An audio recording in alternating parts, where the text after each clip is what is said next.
අද මම කියන්න යන දේ අහුවම ඔයාලා ගොඩක් හිතයි මේක නම් ලොකුම ලොකු බොරුවක් කියලා. ඒත් ගයිස් මම දැන් කියන්න හදන්නේ ඔයාලා වැඩි දෙනෙක් නොදන්න දෙයක් ගැන.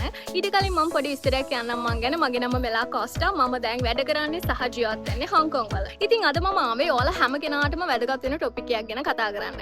ඔයාලා හිතන විදියට හොංකොං වල වැඩ කරන ඩොමෙස්ටික් හෙල්පර් කෙනෙක්ට මාසෙකට සැලරි එක විදියට කීයක් විතර හම්බ වෙනවද? 80000ක්, ලක්ෂයක්, ලක්ෂ එකමාරක්.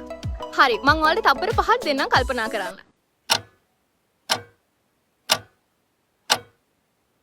හරි මං ඇත්තම කියන්නම්කෝ හොංකොං වල වැඩ කරන ඩොමෙස්ටික් හෙල්පර් කෙනෙක්ට බේසික් සැලරි එක විදිහට ඩොලර් 5100ක් හම්බ වෙනවා. ඒ කියන්නේ ලංකාවේ මුදලින් 225000ක් හම්බ වෙනවා.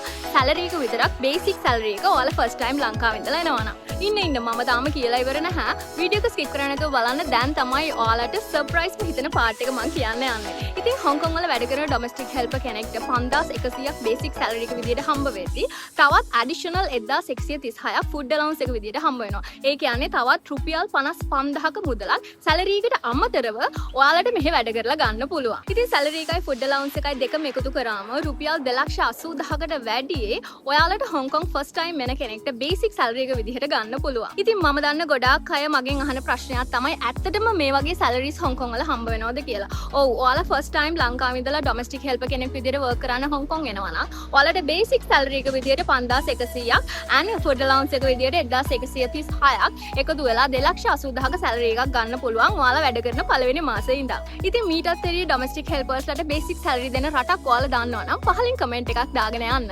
ඒ වගේම හොංකොං වල ඉන්ටරෙස්ටිං වීඩියෝස් බලන්න මගේ පේජ් එක ෆලෝ කරන්න. බයි.